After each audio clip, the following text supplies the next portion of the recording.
As ruin befell Mournstead and corruption swallowed the holy order of the Hallowed Sentinels, there were still those who stood against the darkness. Under a single banner they rallied, and to a single name they swore allegiance. Though the name has been slandered and its reputation cast into doubt, the man behind it was complex, dutiful, bound by honor even as his spirit lashed out for vengeance. The name is Fitzroy, Knight Commander of Mournstead's military. By the time the lamp-bearer journeys to this forsaken land, his body lies broken and indistinct amidst the rot of a Rogar-infested cavern. How is it that such a significant figure should find his end in a desolate gorge?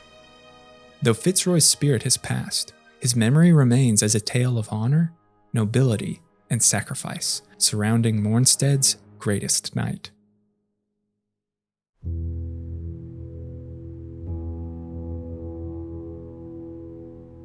We know Fitzroy only in death. The arms and armaments he carried into battle remain near his final resting place. The location where he fell bears the name Fitzroy's Gorge, suggesting his esteemed significance, or else a warning, a caution against those who might join him in folly. In life, though, Fitzroy served as Knight Commander, the right hand of King Bramis, an important confidant and advisor, a coordinator of military efforts, and a preeminent warrior for a kingdom embroiled in conflict with Adir's demonic Rogar legions. This was a position of great honor, elaborated in the exemplar armor tinct. The role of Mournstead's Knight Commander was occupied by a succession of experienced soldiers over the centuries. They became exemplars not only to the men they commanded, but also future generations of soldiers. There's no question Fitzroy embodied the exemplar, as the lore of Mournstead abounds with records of his grace and justice. Unfortunately, precious little is recorded on the Knight Commander's origins. Likely groomed at a young age from an aristocratic family with a long history of military service. Love for valor and honor was impressed upon him at an early age. He felt the greatest achievement was to dutifully fulfill royal will, and Fitzroy's martial prowess earned him great fortune within Mournstead's infantry. After countless trials and violent battles in which his swordplay was honed, Fitzroy's dauntless conviction won him the king's notice. He proved not only to be a man of utmost character, but also an inspiring leader, and Fitzroy was soon elevated to the position of Knight Commander by Bramis XVII. We hear his stature in the hidden lore of Mournstead Infantry Shield. The soldiers who served under Fitzroy respected the Knight Commander and trusted him with their lives, for they knew he was as prepared as anyone among them to fight and die for his brothers in arms and his homeland. He was a man with few equals. He commanded respect, but earned it fairly as well as the adoration of his soldiers. Of interest, the name Fitzroy can be translated from Old English and French as son of the king, perhaps foreshadowing a familial relationship to the crown. We know the line of Bramis runs far into Mournstead's past, filled with great heroes. Could it be that Fitzroy earned his station not through skill, but through blood as a son of the past king and brother to the current? His helm obscures any pretense of likeness to Bramis, but let me know your thoughts in the comments. So how is it then that such a noble figure should suffer an ignoble death in dank caverns far from his king's court? This is Fitzroy's tragic end to a plot hatched in secrecy alongside Queen Sophicia of Mournstead. From various stigmas that capture moments of the past, we know the Knight Commander had a close connection with the Queen, and often represented her personal guard when she ventured beyond Bramis Castle. We also know Fitzroy to have sought powerful and profane Rogar artifacts at the Queen's behest. Experienced in acquiring items of an illicit nature, a practice I'm willing to overlook. Should you put it to use for me, tell me, what do you know of Rogar artifacts? Sophicia had long been under Adir's thrall and bargained with the demon god for the sake of her child. But was Adir's influence also enough to turn a heart as stalwart as the Knight Commanders from his duty? Fitzroy cherished his kingdom more than anything else, and he knew well the dangers that would ruin Mournstead if a deer prevailed. But more so than Rogar, the Knight Commander despised the Hallowed Sentinels. As their power over Mournstead grew, his diminished. They infiltrated all levels of his kingdom, drafted their own laws, and ignored the will of the king. As they fell to corruption and paranoia, they took Mournstead by violence and blood. They killed his men, his citizens, his kingdom, and Fitzroy hated them. His pleas to the king fell on deaf ears. King Bravis, the Hallowed Sentinels must be stopped. We cannot tolerate this any longer.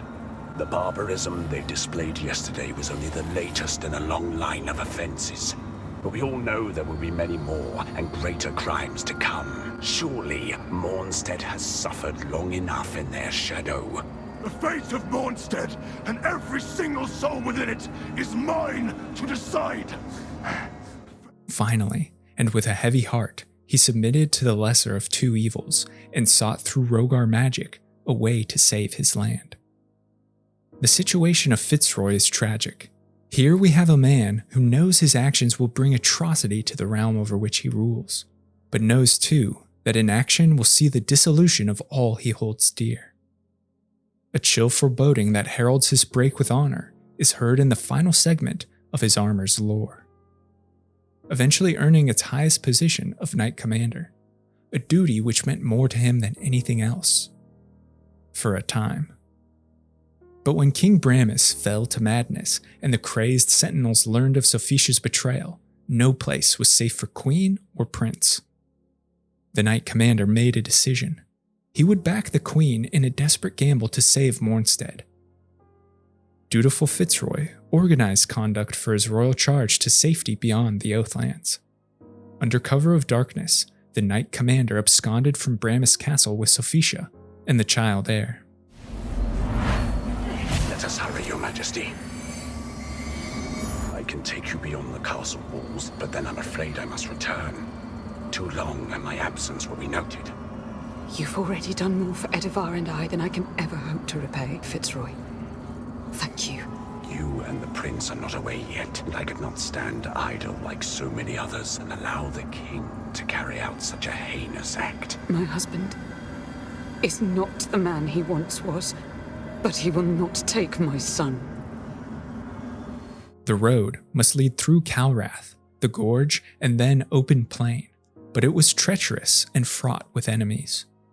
Rogar demons butchered Mournstead's infantry, set Calrath ablaze, and Hallowed Sentinels pursued the Queen, guilty of corrupting the beacons.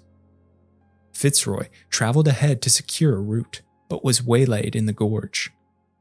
Loyal to the last, the Knight Commander climbed a stair and lit a beacon, likely to warn the Queen of threat, all while being pursued. The fire still blazes when we reach it. But as this stigma shows us, it's not the Rogar that descended on Fitzroy, but enraged Hallowed Sentinels. We catch a glimpse of his famed sword skill, able to hew numerous Sentinels single-handedly. It's interesting to note that with avenues for escape exhausted, Fitzroy didn't return to his queen, but rather led the enemy into the caverns. This could be the last valiant act of the Knight Commander who knew he was surely going to his end, but all the while turning eyes away from Sophisha. It's here that Sentinel forces finally catch him up. Fitzroy stands his ground and slays many, but is ultimately overwhelmed and killed. Without a voice to defend himself, and without allies to uphold his honor, the name of Fitzroy is tarnished. He's remembered not as the most loyal of knights, but as a criminal guilty of the highest treason and shamefully stricken from history. We have in remembrance his armor, which offers great protection against threats, symbolic of Fitzroy's purported tendency to lead his men from the front lines. So too are we left with his longsword. Peculiar that his weapon of choice deals bleed buildup, and this could be interpreted different ways. We know that in their madness, the Hallowed Sentinels have put greater significance on blood and see its letting as a holy duty, which is why many Sentinel armaments cause bleed.